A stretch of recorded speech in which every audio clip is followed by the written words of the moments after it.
Your body can be your biggest ally on your personal development and healing journey. Hey everyone, I'm Sonia, and on this channel I give you tips and strategies to live your best life.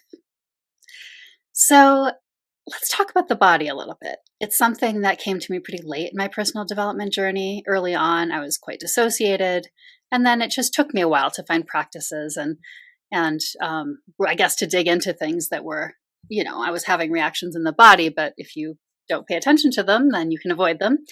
So I was definitely like that for quite a while. But now I really appreciate and work with, for myself and for the people I work with, the body in so many ways.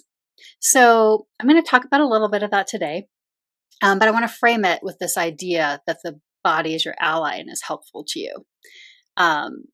And it's going to be both in how you can process reactions and emotions, how it can give you some information about what's going on, and also how it can help you longer term, or how you can think of it longer term. So let's talk about this as sort of a stepwise process to start.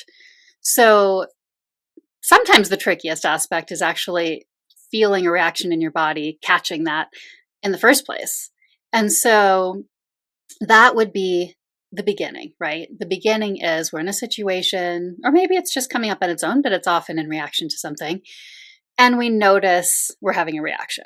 So sometimes we notice that in a way that we don't notice in our body immediately. People are different in this way, depending on their past and perhaps just personal differences. But what I want you to do is when you do have a reaction, try to notice where you're feeling in your body and what the quality is of what that feels like. So, and it can be more than one place. Often there's one area that it's most prominent. Like let's just say you feel it most strongly in your chest. That's one common place that people feel things.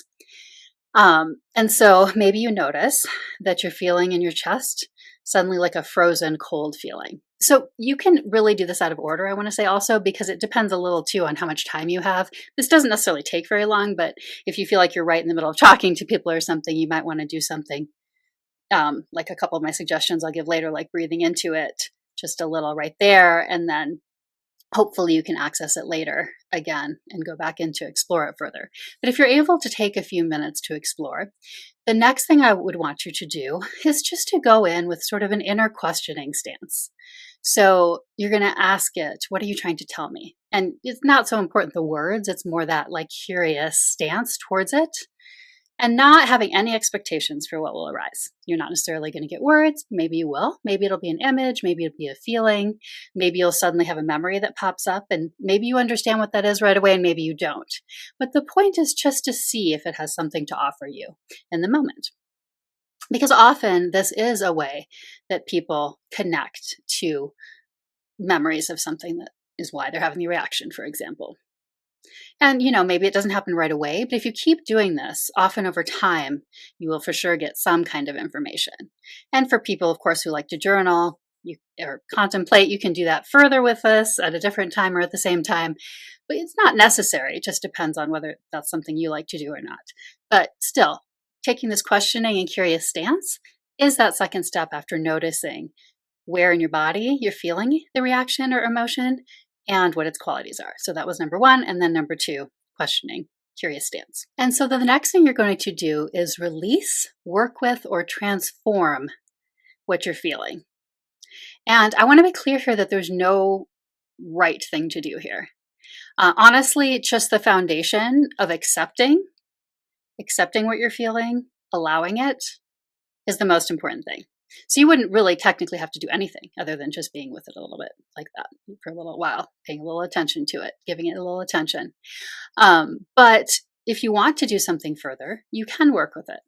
So I mentioned just now breathing into it, and people will say things like breathe into where you're feeling a pain or something like that. They don't mean literally, of course, that you're breathing into it, your air is going into your lungs, but there is this way in which things shift when you're doing nice deep breaths and you're focusing on a particular area. So in this case, it's the chest, which feels close to the lungs anyway. But just taking deep breaths while accepting and feeling it. So perhaps in through the nose, out through the mouth, but the key point being to take nice, full, deep, slow breaths. And people sometimes don't realize that deep breaths should be slower like that, right? You don't want to hyperventilate. Also, that usually if you're really taking a nice full breath, your belly rises first, then your chest, and then you release it. So that's one thing you can do. Another thing sometimes people like to do, and this may sound contradictory to accepting the emotion, but it really isn't, is some people like to imagine releasing it on the exhale. So you can absolutely do that.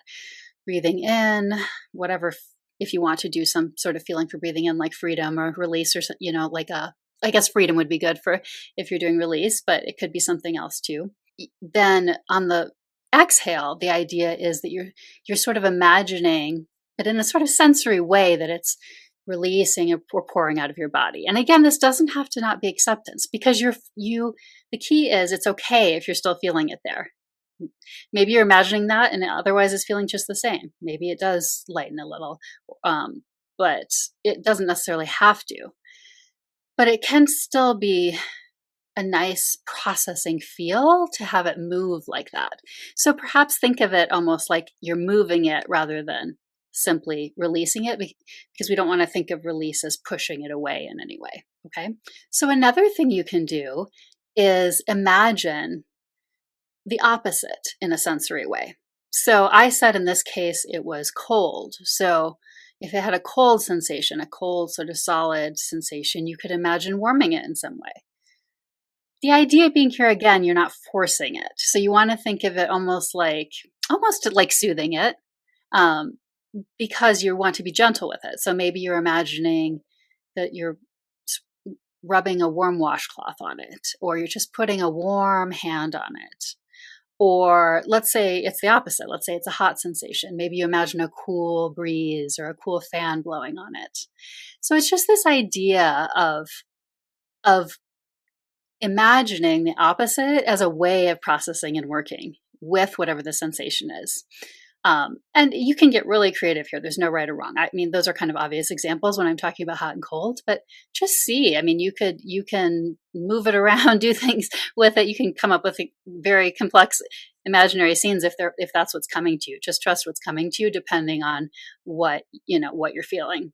And then tapping. So I will link a tapping. Just one example of a tapping video. You can find them all over and Google them, that I really like, and that I've mentioned before.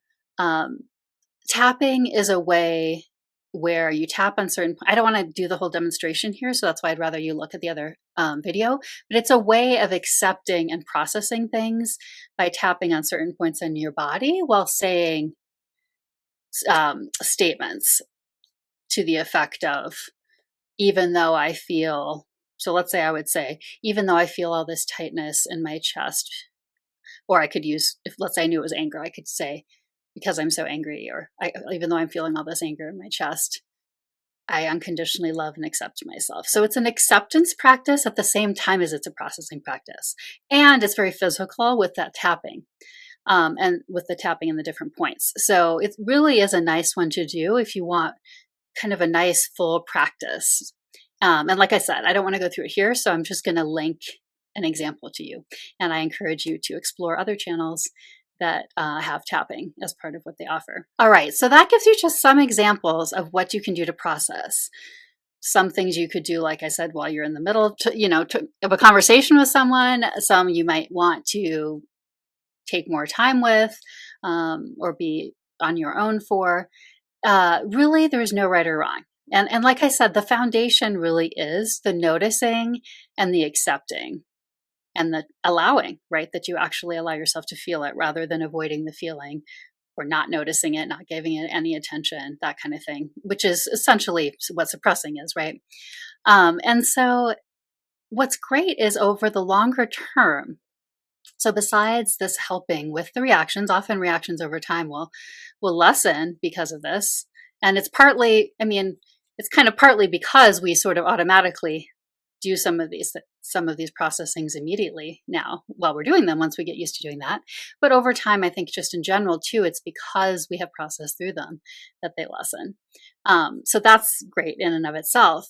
But I think one of the most important parts longer term about why this can be so wonderful to use our body as an ally like this, and the reactions and feelings we're having inside our body as an ally, is both because we may get some information about what's going on with us that we didn't have access to in a different way, but also because we don't have to fear or avoid our emotions or reactions anymore, because we know that we have all these tools and that we can process through them. So hopefully this was helpful. If you have any other ideas for practices that you particularly like with the body and with feeling into your reactions and emotions, put them in the comments below.